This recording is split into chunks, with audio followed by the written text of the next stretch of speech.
Breaking news చూస్తున్నాం. Hyderabad drugs కేసులో కీలక విషయాలు బయటపడ్డాయి. డ్రగ్స్ ముఠాని పట్టుకునేందుకు ముంబై పోలీసులు వ్యూహం రచించారు. ఏకంగా వాగ్దేవి ల్యాబ్స్ లో నెల రోజుల పాటుగా నిఘా పెడుతూ డ్రైవర్లుగా, అటెండర్లుగా, అక్కడ పనిచేసినటువంటి ఆయాలుగా చేరిపోయారు ముంబై పోలీసులు.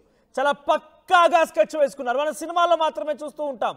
ఏదైనా కేసు ఇన్వెస్టిగేషన్ చేయాలంటే కొంతమంది స్పెషల్ కాప్స్ డ్రైవర్లుగా, ఇంట్లో ఆయాలుగా, వాచ్మెన్లుగా చేరడాలు. కానీ ఎగ్జాక్ట్గా అది ఇప్పుడు మనం రియల్ లైఫ్లో చూస్తూ ఉన్నాం.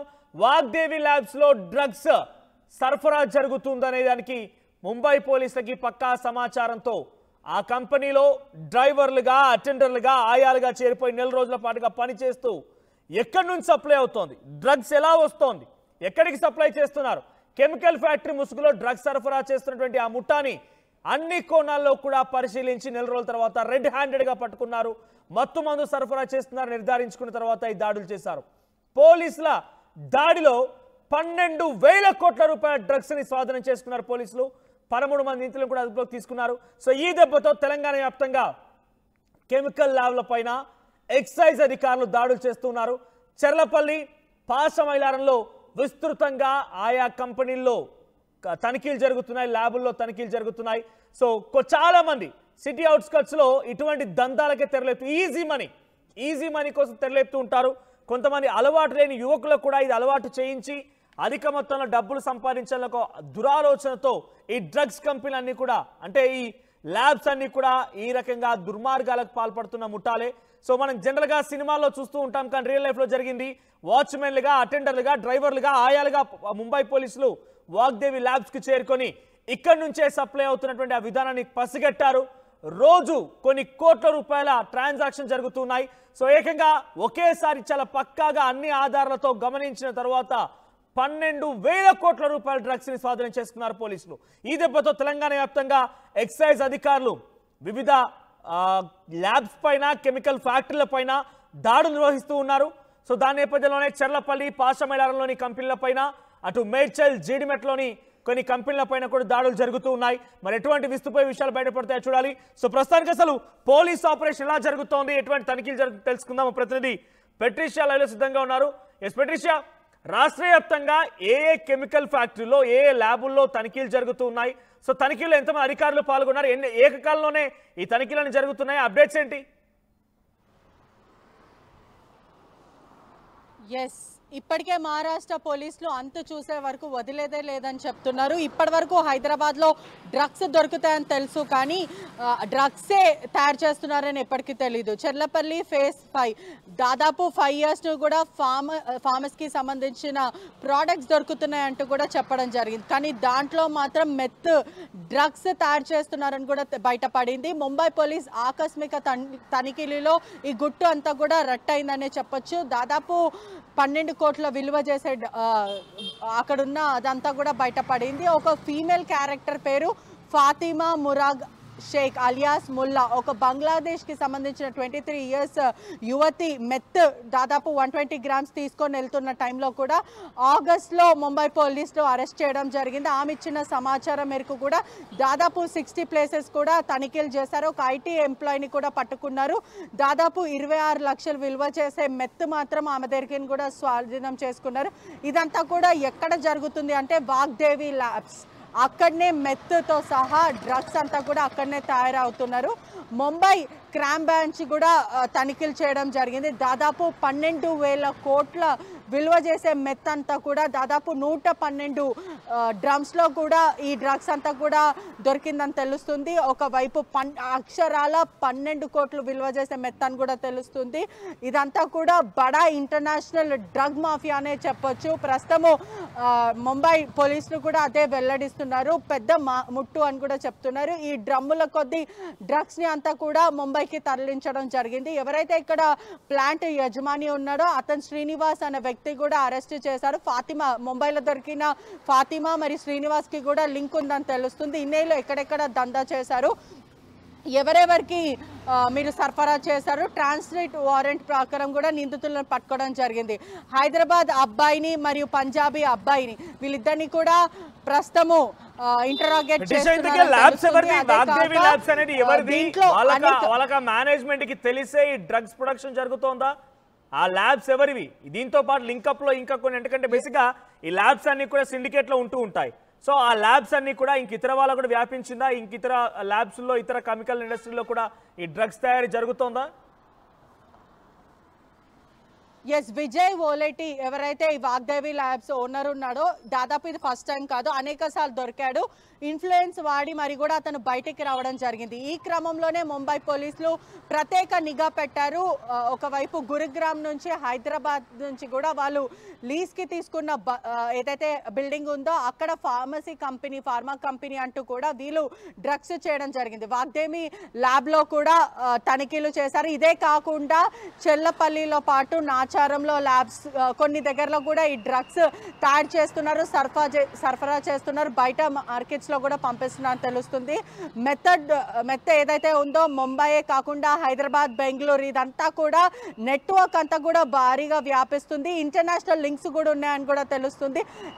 ఇన్నాళ్ళు ప్రస్తుతము హైదరాబాద్లో జస్ట్ కొనుగోలు మాత్రమే తెలుసు, కానీ ఇప్పుడు మాత్రం డ్రగ్స్ అనేది హైదరాబాద్లో తయారు చేస్తున్నారంటే కూడా వెన్నులో గొణుకు పుడుతుందనే చెప్పొచ్చు. ఈ డ్రగ్స్ లింక్స్ అంతా కూడా ప్రస్తుతం ఇంటర్నేషనల్ నుంచి వచ్చాయని కూడా తెలుస్తుంది. ప్రధానంగా చూసుకుంటే కూడా ఎవరైతే ముంబైలో దొరికిన ఆ మహిళ ప్రస్తుతం ఈ లింక్స్ అంతా కూడా గుట్టు రట్టు చేసింది, బయట పెట్టడం జరిగింది. దాదాపు డ్రమ్స్ అంటే 60 చోట్ల కూడా తనిఖీలు చేశారు. 120 డ్రమ్స్ పైన లిక్విడ్ అనేది కూడా పట్టుకున్న పరిస్థితి. పోలీసులు కూడా, ముంబై పోలీసులు ప్రస్తుతం చెల్లపల్లి పోలీసుల జాయింట్ ఆపరేషన్లో, ఎస్ఓటి పోలీసులు ఆధ్వర్యంలో ఇదంతా కూడా బయటపడింది. ప్రస్తుతం ప్రత్యేక నిఘా పెడుతున్నారు. ఖచ్చితంగా ఎవరు కానీ సరఫరా చేసినా లేకపోతే పెడ్లింగ్ చేసినా, కన్జ్యూమ్ చేసినా కూడా తాట తీస్తామంటూ కూడా హైదరాబాద్ పోలీసులతో పాటు ముంబై పోలీసులు కూడా చెప్తున్న పరిస్థితి.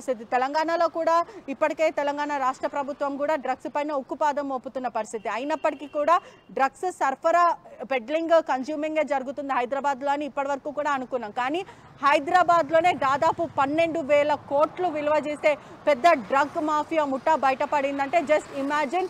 హైదరాబాద్ లో నుంచి ఎంతమంది ఇంటర్నేషనల్ హైదరాబాద్ లో ఈగల్ టీమ్స్ ఉన్నాయి, నార్కోటిక్స్ బ్యూరోలు ఉన్నాయి, ప్రత్యేక పోలీస్ స్టేషన్లు ఉన్నాయి, నిఘా వ్యవస్థ ఉంది. ఇటీవల కాలంలో వాటికి పోలీస్ స్టేషన్లని ప్రత్యేక అధికారులకు నియమించారు. ఇంత స్థాయిలో ఒక డేగ కన్నులాగా డ్రగ్స్ ని ఉక్కుపాదం మోపాలనే ఆలోచనతో ఇక్కడ ముఖ్యమంత్రి రేవంత్ రెడ్డి పదే మాట్లాడుతూ ఉన్నారు. ఆ స్థాయిలోనే వ్యవస్థ కూడా ఏర్పాటు చేసుకున్నారు. మరి ఆ వ్యవస్థ అంతా వాళ్ళందరి కళ్ళు కప్పి ఈ వాగ్దేవి ల్యాబ్స్ ఎలా నిర్వహించగలిగింది? ముంబై నుంచి పోలీసు ఇక్కడికి వచ్చి మారు వేషాలు అక్కడ పనిచేసేంత వరకు ఇక్కడ పోలీస్ అధికారులు పసిగట్టలేకపోయారు. లేదంటే మీరు చెప్పినటువంటి ఆ విజయ్ ఓలేటికి ఏదైనా పొలిటికల్ ఇన్ఫ్లుయెన్స్ ఉందా? బ్యాక్గ్రౌండ్ లో ఏదైనా మంచి ఒక ఇన్ఫ్లుయెన్షియల్ క్యాండిడేట్ గా ఉన్నారా? ఈ వ్యవస్థ మొత్తాన్ని తెలంగాణ పోలీసు, తెలంగాణ నార్కోటిక్స్ బ్యూరోని ఈగల్ టీమ్ ఎలా కళ్ళు కప్పగలిగాడు? ఈ విజయ్ ఓలేటి అనే వ్యక్తి కూడా గతంలో డ్రగ్స్ కేసులో అరెస్ట్ అవ్వడం జరిగింది. ఈ క్రమంలోనే ఇన్ఫ్లుయెన్స్ వాడి మరి బయటకు వచ్చారు. ఈ క్రమంలో ముంబై పోలీసులు ప్రత్యేక నిఘా పెట్టడము, అదే కాకుండా ఫార్మసీ కంపెనీ నడిపిస్తున్నామంటూ కూడా బోల్తా కొట్టించి ప్రజలని అక్కడనే దాదాపు 5 years నుంచి కూడా వీళ్ళు దందా సాగిస్తున్నారు. కానీ హైదరాబాద్ పోలీసుల నిర్లక్ష్యం ఉంది అంటే ఖచ్చితంగా అవుననే చెప్పొచ్చు. ఎందుకంటే దాదాపు 5 ఏళ్ల నుంచి కూడా ఈ డ్రగ్ మాఫియా ఇంటర్నేషనల్, దాదాపు 1 కోటి కాదు, 2 కోటి కాదు, 12,000 కోట్ల విలువ చేసే డ్రగ్స్ అంతా కూడా హైదరాబాద్ లో ప్రస్తుతము అక్కడనే తయారు చేస్తున్నారు, చెల్లపల్లిలో. అంటే ఎంత భారీ అయిన ముఠా అది. ముంబై పోలీసులు వచ్చి తనిఖీలు చేసే వరకు కూడా ఇక్కడున్న పోలీసులు అవేక్ లేరా అంటే అవుననే చెప్పొచ్చు. ఖచ్చితంగా పోలీసులు నిఘా పెడుతున్నారు. ఈగల్ టీం ఉందని చెప్తున్నారు, డ్రగ్స్ టీమ్స్ ఉందని చెప్తున్నారు. హైదరాబాద్ లో కన్జ్యూమ్ పెడ్లింగే కాదు, హైదరాబాద్ లో భారీ ఎత్తున డ్రగ్స్ ని కూడా కొనుగోలు చేస్తున్నారు, తయారు చేస్తున్నారు అనే దానికి కూడా ఇది బిగ్గెస్ట్ బ్రేకింగ్ అనే చెప్పొచ్చు. పోలీసులు కూడా ప్రత్యేక నిఘా పెడుతున్నారు. అధికారుల నుంచి కూడా ప్రెషర్ ఉందనే చెప్పొచ్చు. ప్రస్తుతము ప్రతి చోట్ల ఎక్కడెక్కడ ఫార్మసీ కంపెనీ ఉందో సిటీ అవుట్స్కట్స్ లో ఇటువంటి పాల్పడుతున్నారు. దీని అన్నిటిపైన కూడా ప్రత్యేక నిఘా పెడుతున్న పరిస్థితి. పెట్రిషా, ఇప్పటివరకు ఎక్కడెక్కడ నిఘాలు జరుగుతున్నాయి, ఎక్కడ తనిఖీలు జరుగుతున్నాయి? సో ఇప్పటివరకు తనిఖీలు జరిగేటువంటి విషయం పైన ఏమైనా అప్డేట్స్ ఉన్నాయా? అక్కడ ఎటువంటి తనిఖీలు జరుగుతున్నాయి? అక్కడ ఏ రకమైనటువంటి డ్రగ్స్ పట్టుబడుతోంది, లేకపోతే ఏ రకమైనటువంటి బ్యాండ్ కెమికల్స్ ఉన్నాయి? కొన్ని సందర్భాల్లో డ్రగ్స్ విషయంలో, అటు నార్మల్ మెడిసిన్స్ విషయంలో కూడా బ్యాండ్ మెడిసిన్స్ని మళ్ళీ ప్రొడ్యూస్ చేస్తూ ఉంటారు, దానికి వేరే లేబుల్ వేసి సప్లై చేస్తూ ఉంటారు. కొన్ని సందర్భాల్లో పట్టుబడ్డాయి కూడా, వాటికి పర్మిషన్స్ అంటూ ఏమీ ఉండవు. సో ఆ రకంగా ఏమైనా బయటపడుతూ ఉన్నాయా? రైట్, ఇప్పటికే పలు ల్యాబొరేటరీస్తో పాటు ఫార్మసీ కంపెనీస్, సిటీ అవుట్స్కట్స్లో ఉన్న కంపెనీలు ఏదైనా సరే స్టీల్కి సంబంధించిన కంపెనీస్, లేకపోతే లిక్విడ్స్కి సంబంధించిన, కెమికల్కి సంబంధించిన కంపెనీస్ అంతా కూడా ప్రత్యేక నిఘా పెట్టిన పరిస్థితి. ఆల్ ఓవర్ హైదరాబాద్ అంతా కూడా ప్రస్తుతం అలర్ట్ అయిపోయింది. ఎక్కడెక్కడైతే సిటీ అవుట్స్కట్స్లో కంపెనీస్ గుట్టు చప్పుడు కాకుండా నడిపిస్తూ ఉన్నారో, లేదంటే కొంతమంది పర్మిషన్లు తీసుకొని కొంతమంది పర్మిషన్లు తీసుకోకుండా నడిపిస్తున్నారు, ప్రత్యేక నిఘా పెడుతున్నారు. ఈచ్ అండ్ ఎవ్రీ కార్నర్ కూడా ప్రస్తుతం సోదాలు చేస్తున్నారంటూ కూడా సమాచారం వస్తుంది. Right, thank you పెట్రిషా. హైదరాబాద్లో డ్రగ్స్ ముఠా గుట్టు రట్టయింది. ఒక అమ్మాయి, బంగ్లాదేశీ సంబంధించినటువంటి ఆ అమ్మాయి డ్రగ్స్ తరలిస్తుండగా మహారాష్ట్ర పోలీసులు పట్టుకున్నారు. సో తీగ లాగితే డొంక కదిలినట్టుగా ఆ తీగను లాగుతూ వస్తే హైదరాబాద్లోని వాగ్దేవి ల్యాబ్స్కి చేరుకున్నారు. సో పక్కాగా ఇక డ్రగ్స్ విషయాన్ని నిర్ధారించుకొని వారు ఇప్పటికే 13 మంది అదుపులోకి తీసుకున్నట్టు తెలుస్తోంది. దాంట్లో కీలకమైనటువంటి కొంతమంది వ్యక్తులు ఉన్నారు. బంగ్లాదేశీ అమ్మాయి, తెలుగు అబ్బాయి ఒక ఆయన, పంజాబీ నుంచి వచ్చిన మరో యువకుడు, వీళ్ళంతా కూడా అరెస్ట్ అయ్యారు. So Vijay Oleti, Vagdevi labs owner Vijay Oleti కూడా ఆయనకు అరెస్ట్ చేసినట్టు తెలుస్తోంది. గతంలో కూడా పలుమారు డ్రగ్స్ విషయంలో పట్టుబడ్డాడు, ఇన్ఫ్లుయెన్స్ తీసుకొని మళ్ళీ బయటికి విడుదలయ్యాడు. మళ్ళీ ఇప్పుడు డైరెక్ట్గా ఒక ల్యాబ్నే ఓపెన్ చేసి కంప్లీట్గా డ్రగ్స్నే తయారు చేస్తూ ఉన్నాడట. సో ఇంట్రెస్టింగ్, ఇక్కడ పోలీసులు కూడా, ముంబై పోలీసులు కూడా ఇక్కడికి వచ్చి ఆ ల్యాబ్స్లో అటెండర్లుగా, ఆయాలుగా, డ్రైవర్లుగా చేరిపోయారట. నెల రోజుల పాటుగా అందులో పనిచేసి ఎక్కడి నుంచి సప్లై అవుతోంది, ఎలా వస్తోంది, మొత్తం చైన్ లింక్ని మొత్తాన్ని కూడా బట్టబయలు చేసే విధంగా వారు స్పెషల్ కాప్స్ కింద వచ్చి ఇక్కడ పనిచేస్తూ ఉన్నారు. అసలు విషయం మొత్తం బయటపడిన తర్వాత చాలా పక్కాగా, పక్కడబందీగా, రెడ్ హ్యాండెడ్గా పట్టుకున్నారు. సుమారుగా 12,000 కోట్ల రూపాయల డ్రగ్స్ని అదుపులోకి తీసుకున్నారు. సో ఆ తర్వాత ఈరోజు రాష్ట్ర వ్యాప్తంగా, తెలంగాణ వ్యాప్తంగా సిటీ అవుట్స్కర్ట్స్లో ఉన్నటువంటి జీడిమెట్ల, చెర్లపల్లి, పాసమైలారం, మెదక్, మెడ్చల్ ఈ ప్రాంతాల్లోని పలు ల్యాబొరేటరీలు, ఆ తర్వాత మరికొన్ని కెమికల్ ఫ్యాక్టరీల పైన కూడా తనిఖీలు జరుగుతున్నాయి.